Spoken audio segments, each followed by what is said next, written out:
ఓం నమ శివాయ. అందరికీ నమస్కారం అండి. ఈ నెల జూలై 15వ తేదీ నుండి జూలై 23 వరకు మొత్తం 9 రోజులు వారాహి నవరాత్రులు జరగబోతున్నాయి. వీటిని గుప్త నవరాత్రులు అని అంటారు.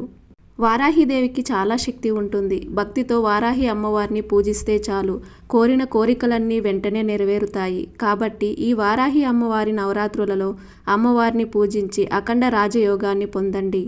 ఈ నవరాత్రుల్లో అమ్మవారిని ఎలా పూజించాలి, అమ్మవారికి పెట్టాల్సిన నైవేద్యాలు ఏమిటి, 9 రోజులు పూజ చేయలేని వారు ఏం చెయ్యాలి, ఆనవాయితీ లేని వారు కూడా ఈ నవరాత్రుల్లో అమ్మవారిని పూజించవచ్చా, పాటించాల్సిన నియమాలు, విధి విధానాల గురించి ఈ వీడియోలో పూర్తిగా తెలుసుకుందాం. ముందుగా ఈ వీడియోకి ఒక లైక్ కొట్టి ప్రతి ఒక్కరూ ఓం నమః శివాయ అని కామెంట్ చేయండి. జూలై 15 నుండి 23 వరకు వారాహి నవరాత్రులు ప్రారంభమవుతున్నాయి. వీటిని గుప్త నవరాత్రులు అని అంటారు. అంటే ఎవరైతే ఈ నవరాత్రుల్లో అమ్మవారిని పూజిస్తారో వాళ్ళు చాలా రహస్యంగా, గుప్తంగా అమ్మవారిని పూజించాలట. సాధారణంగా ఇంట్లో ఏదైనా వ్రతాలు, పూజలు చేసేటప్పుడు ఇంటికి ముత్తైదులను పిలిచి పూజ చేస్తాము. కానీ ఈ వారాహి నవరాత్రుల్లో మాత్రం కనీసం మన పక్కింటి వారికి కూడా మనం వ్రతం చేస్తున్నామని తెలియకుండా గుప్తంగా అమ్మవారిని పూజించాలట. జూలై 15 నుండి 23 వరకు ఈ 9 రోజులు ప్రతిరోజు అమ్మవారిని పూజించాలి. ప్రతిరోజు ఉదయం సాయంత్రం అమ్మవారిని పూజించి వివిధ రకాల నైవేద్యాలు నివేదించాలి. అయితే 2 పూటల దీపారాధన చేయలేని వారు సాయంత్రం 6 గంటల నుండి 10 గంటల మధ్యలో వారాహిదేవిని పూజించినా సరిపోతుంది. కానీ ప్రస్తుతం ఉన్న బిజీ లైఫ్లో ఈ 9 రోజులు వరుసగా అమ్మవారిని పూజించడం కుదరకపోవచ్చు. అలాంటప్పుడు మీకు వీలైనన్న రోజులు అమ్మవారిని పూజించుకోండి. కనీసం 3 రోజులైనా అమ్మవారిని పూజించాలి. కాబట్టి ఈ వారాహి నవరాత్రులు వచ్చేలోపు వారాహిదేవి చిత్రపటాన్ని తెచ్చుకుని పూజ గదిలో పెట్టుకోండి. ఒకవేళ మీ పూజ గదిలో దుర్గాదేవి చిత్రపటం ఉన్నా, లలిత అమ్మవారి ఫోటో ఉన్నా సరిపోతుంది. ఆనవాయితీ లేని వారు కూడా ఈ పూజను చక్కగా చేసుకోవచ్చు. ఈ వారాహి నవరాత్రుల్లో అమ్మవారిని ఎలా పూజించాలో తెలుసుకుందాం. స్త్రీలు తలస్నానం చేసి ఇల్లంతా శుద్ధి చేసుకుని ఇంట్లో అమ్మవారిని పూజించాలి. అయితే వరుసగా 9 రోజులు పూజ చేసేవారు ప్రతిరోజు తలస్నానం చేయాల్సిన పని లేదు. 2 రోజులకు ఒకసారి తలస్నానం చేసి ఇంట్లో పూజ చేసుకోవచ్చు. ఈ గుప్త నవరాత్రుల్లో 9 రోజులు మాత్రం స్త్రీలు పాపిట్లో కుంకుమ బొట్టు పెట్టుకోవాలి. అలాగే కాళ్లకు పసుపు రాసుకోవాలి. పూజ గదిలో ఒక చిన్న పీటను వేసి దానిపైన ఎరుపు రంగు వస్త్రాన్ని పరిచి అమ్మవారి ఫోటోను ఉంచండి. అమ్మవారికి పసుపు కుంకుమ బొట్లు పెట్టి పూలతో, నగలతో అందంగా అలంకరించండి.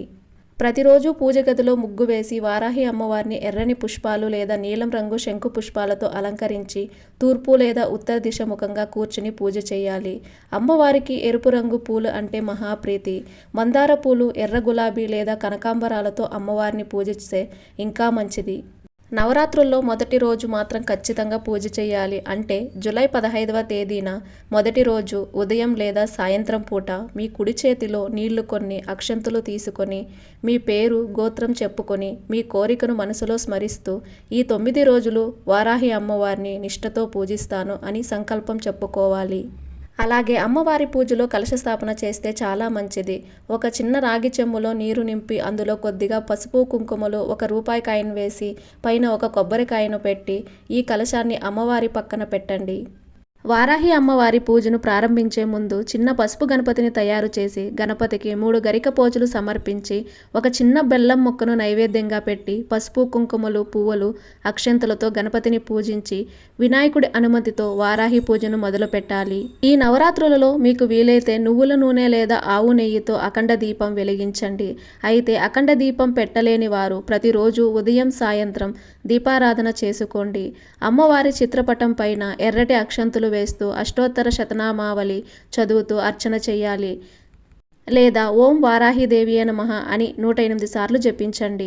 వారాహిదేవిని పూజించేటప్పుడు అమ్మవారికి నైవేద్యంగా ఉడికించిన శనగలు, పెసరపప్పు వడలు, దానిమ్మ పండ్లు లేదా దానిమ్మ గింజలు, చక్కెర పొంగలి లేదా బెల్లం పరమాన్నం, అల్లం ముక్కలు, నిమ్మరసం కలిపిన పానకం, అలాగే సమయం లేనప్పుడు బెల్లం ముక్క, అరటిపండ్లు ఇలాంటివి ఏవైనా అమ్మవారికి నివేదించవచ్చు. ఇక తీవ్రమైన అప్పుల సమస్యలు, ఆర్థిక సమస్యలతో బాధపడేవారు 108 లవంగాలను ఒక ఎర్రటి దారంతో మాలగా కట్టి అమ్మవారి ఫోటోకు మాలగా వేస్తే ఆర్థిక ఇబ్బందులన్నీ వెంటనే తీరిపోతాయి. పూజ చేసే స్త్రీలు ఆకుపచ్చ రంగు, పసుపు లేదా ఎరుపు రంగు వస్త్రాలు ధరించి పూజ చేస్తే మంచిది. కానీ నలుపు, నీలం రంగు దుస్తులను అస్సలు ధరించకూడదు. ఈ విధంగా అమ్మవారిని పూజిస్తూ మంచి సువాసన గల సాంబ్రాణి పొగ లేదా అగరబత్తి ధూపాన్ని అమ్మవారికి సమర్పించి కర్పూర హారతి ఇవ్వండి.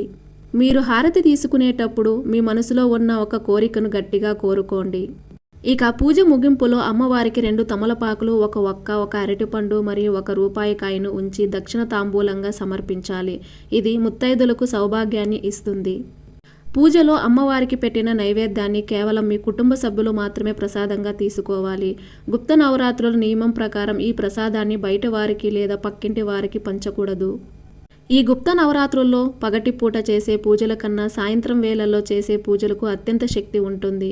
సాయంత్రం పూట ఇంట్లో పూజ పూర్తి చేసుకుని మీ ఇంటి గుమ్మం బయట 2 వైపులా 2 మట్టి ప్రమిదలలో నువ్వుల నూనె పోసి దీపాలు వెలిగించండి.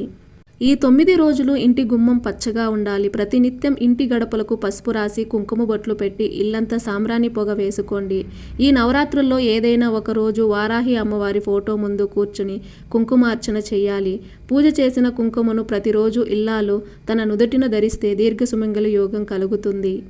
వారాహిదేవి వరాహముఖం అలాగే భైరవి తత్వాన్ని కలిగి ఉంటుంది. కాబట్టి ఈ 9 రోజులు కాకులకు అన్నం పెట్టడం లేదా వీధి కుక్కలకు ఏదైనా ఆహారం పెట్టడం ద్వారా అమ్మవారు ఎంతో సంతోషిస్తుంది.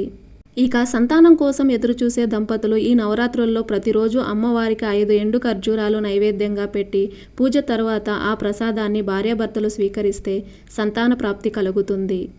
అమ్మవారికి మహానివేదన చెయ్యలేని వారు ఒక ఇత్తడి గిన్నెలో కొద్దిగా గట్టి పెరుగు తీసుకుని అందులో 2 స్పూన్ల స్వచ్ఛమైన తేనె కలిపి నైవేద్యంగా పెట్టవచ్చు. పూజ అంతా అయిపోయాక అమ్మవారి ముందు చేతులు జోడించి పూజలో ఏదైనా చిన్న లోపం ఉంటే, తెలియక ఏమైనా తప్పులు చేసి ఉంటే క్షమించి మీ బిడ్డని నన్ను అనుగ్రహించు అని మనస్ఫూర్తిగా వారాహిదేవిని ప్రార్థించాలి. ఇక మనలో చాలామంది ఆడవారు ఇంట్లో ఏదైనా పూజ చేసేటప్పుడు పక్కింటి వారికి చెబుతూ ఉంటారు. కానీ వారాహి నవరాత్రులు పూజ చేస్తున్నామని, ఈ మంత్రాన్ని జపిస్తున్నాము అని ఎవరికీ గొప్పగా చెప్పుకోకూడదు.